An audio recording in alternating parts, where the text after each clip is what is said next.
going on, y'all?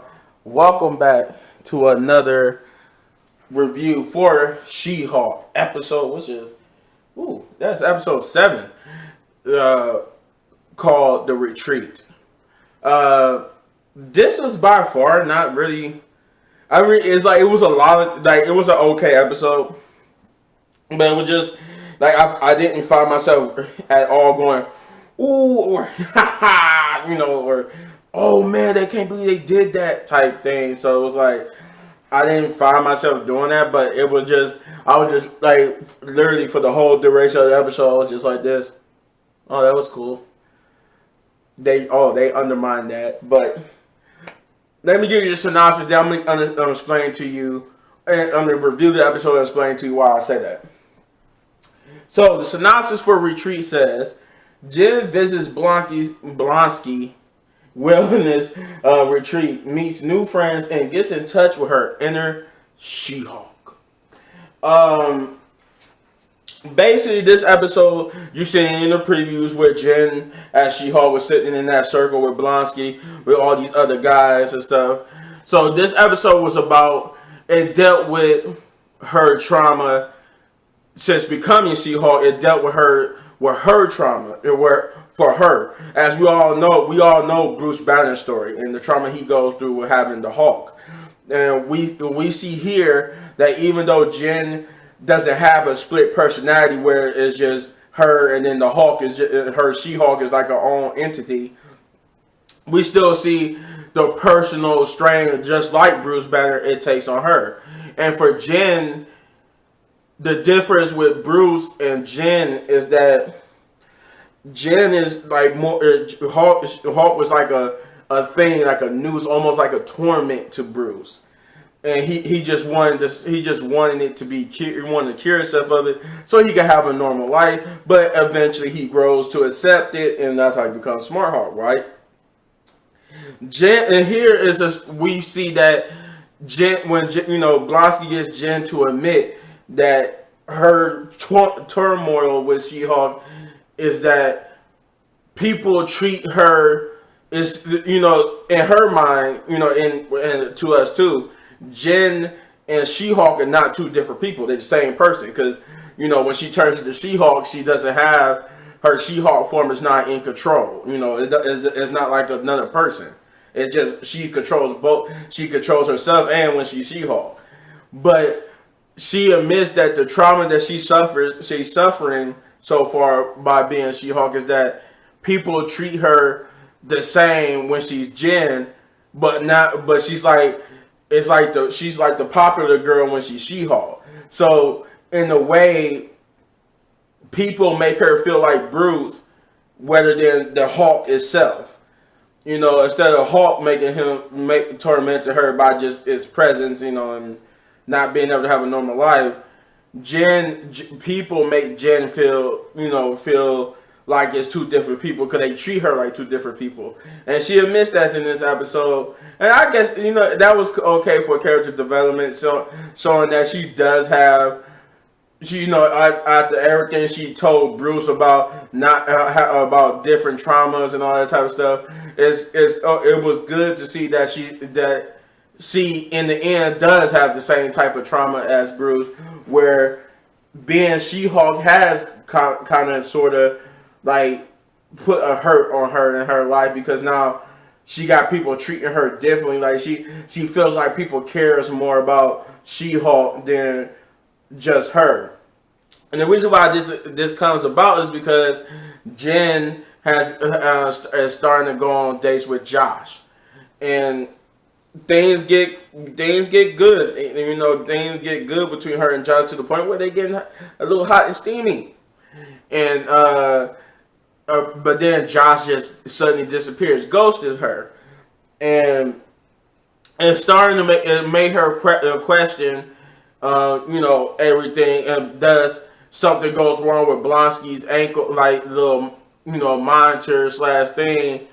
I think it was like it's an inhibitor or monitor or whatever it was, and that he had Blonsky's parole officer and Jen basically had to go and make sure he's not out there abominationing. And Thus, they found out that it was just he was just trying to save his favorite chicken, and he accidentally touched an electrical fence that kind of make his monitor thing malfunction. And this is what brings Jen to Blonsky's retreat, and thus, what I was talking about before. The things I didn't like I wasn't really entertained by this episode. For the first time, I didn't have a problem with the CGI for She-Hulk. It looked good. The CGI for She-Hulk and this looked good to where I'm like, you know what? I honestly, for the first time, the CGI is not the problem in this episode. So yeah, that was for the first time since I've been doing this for She-Hulk. The CGI is actually on the good side of things for once, to where I don't have nothing bad to say about the CGI. Anything I didn't notice anything. Maybe you guys noticed some stuff, but I didn't notice anything. But the trade-off is now with the CGI being on the good side. It was just the story itself was on the. I really didn't care. I do know that this is part of her, comic book stuff too. Like in the comics, it wasn't just about her being a lawyer; it was also about her daily life and superhero life. So I understand this is a part of it, but it was just like it wasn't thoroughly entertaining. And then you have the leader dude from the Wrecking Crew, and then you undermine it. You debut the live action Wrecking Crew in your cinematic universe, and then in this episode you pretty much he went from the last time we seen him to this one. Now he's redeemed and don't even want to be part of the Wrecking Crew. Him or his I think he said something about him and the guys just they don't even want to be the Wrecking Crew no more because it didn't make them feel good. Or they were just using it for escapism or whatever. So I'm like, what? The Wrecking Crew is the Wrecking Crew. Oh, okay. So I'm just like, all right. Like I said, it was no lawyer stuff or fight in this episode. But there was at the end there was a little a conclusion to what was going on in this episode, in the little revelation at the end. I was like, the revelation at the end was cool. It was just that I saw it coming. Really, when it was when you saw that about Blonsky is not even up to something, he really is just at this retreat helping people. It was like, yeah. Then that reveal at the end was kind of like, to me at least, I saw that coming. With that being said, though, this that's pretty much it. It's nothing really, no after credits, no nothing. Just it did that revelation, that reveal at the end did move the story along and further to who was these group of people, and we do get an answer who the person was that was on that website that was like almost people that was trying to like almost kill her. We did get the reveal who that one person was.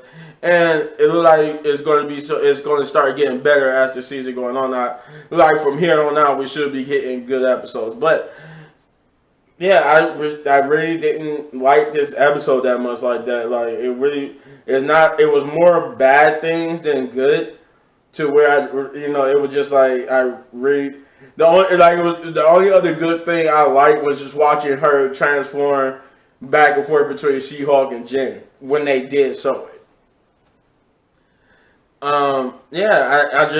There's nothing else to say. So with that being said, I'm giving this this is one of the few times where I give it low scores like this. I'm giving this a 3 out of 10.